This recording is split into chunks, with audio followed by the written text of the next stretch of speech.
Hoy vamos a meternos de lleno en las ideas de Mario Luis Rodríguez Cobos, mejor conocido como Silo. Y lo interesante de él es que no era un pensador de esos que escriben para académicos en Torres de Marfil, para nada. Él le hablaba a la gente común, buscando darle respuesta a esas inquietudes que todos, en algún momento, nos hemos planteado. Muy bien, vamos al corazón del asunto.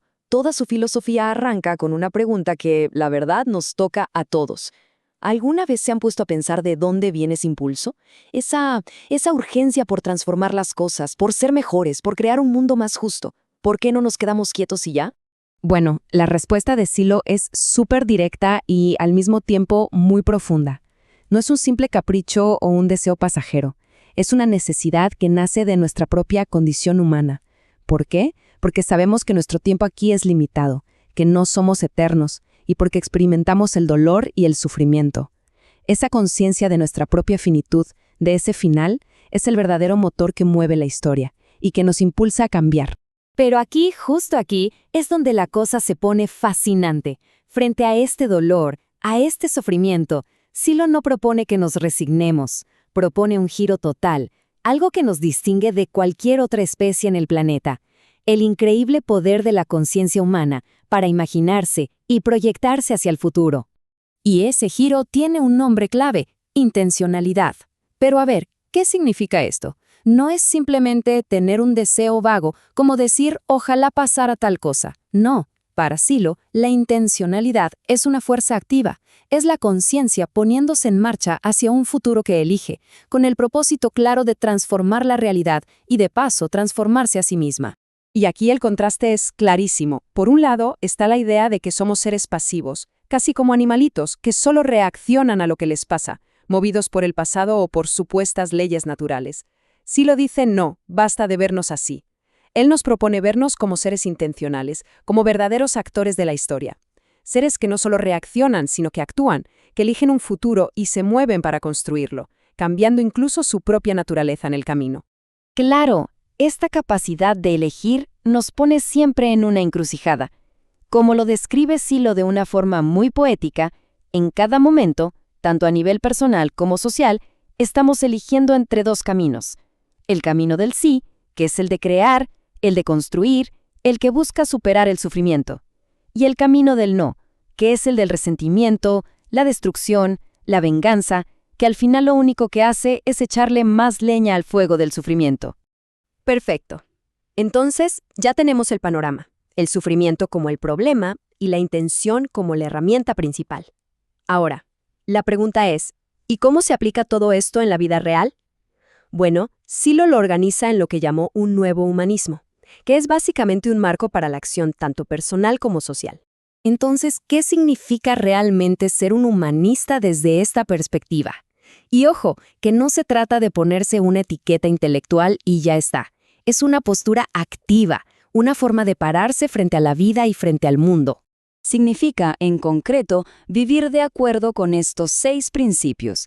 El primero es poner al ser humano como lo más importante, y de ahí se desprende todo lo demás. Si el ser humano es lo central, entonces todos somos iguales. Y si somos iguales, tenemos que reconocer que también somos diversos, en culturas, en ideas.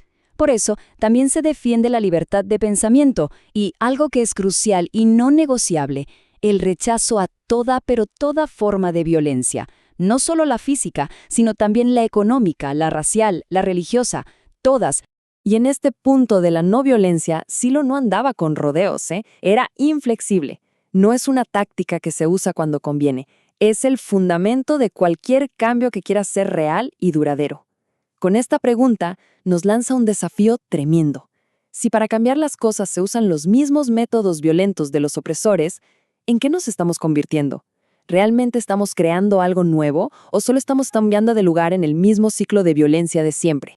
Ahora bien, Silo nos dice algo fundamental. De nada sirve querer cambiar todo allá afuera, hacer una revolución social, si por dentro seguimos igual. Cualquier cambio externo, para que sea genuino, tiene que ir de la mano con una transformación interna profunda. Y esa transformación, dice él, empieza con un acto radical, la reconciliación. Suena simple, ¿no? Pero es un cambio de chip total. Para Silo, El primerísimo paso para sanar el mundo es dejar de apuntar con el dedo, dejar de buscar a quién echarle la culpa. Él hace una distinción clave entre responsabilidad y culpa. Claro que la gente es responsable de sus actos, pero nadie es culpable del estado histórico del mundo en el que le tocó nacer. De hecho, él lo eleva a un mandato, a una obligación moral. El primer acto realmente revolucionario no es hacia afuera, sino hacia adentro, hacer las paces con la propia historia, con las propias metidas de pata, con las contradicciones. Solo parándose desde ese lugar de reconciliación interna, se puede construir algo nuevo y sólido. Y no lo deja en una idea abstracta, para nada. Propone algo súper concreto, casi como un ritual de acción para llevar este mensaje al mundo. Es un llamado a sacar esa reconciliación interna y compartirla, hablar con la gente cercana e incluso con aquellos a quienes consideramos enemigos. Es un intento de romper el ciclo de la venganza de una vez por todas. Muy bien, ya fuimos de lo más íntimo, lo personal, a lo interpersonal. Ahora, levantemos la vista. ¿Cuál es la gran visión? ¿Hacia dónde apunta todo este esfuerzo de transformación personal y social? La meta es grande, es audaz. Silo creía que a medida que la humanidad se va haciendo más consciente de su propia intención, de su poder para elegir el futuro, se va encaminando hacia un destino común. No un destino impuesto por nadie, sino uno construido entre todos, una nación humana universal. Pero ojo, y esto es súper importante que quede claro, la idea de nación humana universal no tiene nada, pero nada que ver con un mundo gris, aburrido y uniforme, donde todos seamos iguales. Todo lo contrario, es una nación que celebra la multiplicidad, la diversidad de culturas, de etnias, de ideas, de creencias. La unidad para Silo no es uniformidad, es la convergencia de toda esa diversidad. Y ya para ir cerrando, Silo nos deja esta imagen que es potentísima. Nos dice que hay un muro gigante entre el mundo que aspiramos a construir, ese mundo humanista, y la realidad de violencia y sufrimiento que vivimos hoy. Y su mensaje final es un llamado a la acción, sin vueltas. Llegó el momento de empezar a derribar ese muro. Así que, al final, toda esta filosofía nos devuelve la pelota. La pregunta deja de ser sobre el mundo en general y se vuelve a algo muy personal. Porque ese muro no está solo allá afuera, entre países o sistemas. También está dentro. Y la pregunta que queda flotando en el aire es directa. ¿Qué muro, por pequeño que parezca, se puede empezar a derribar hoy mismo?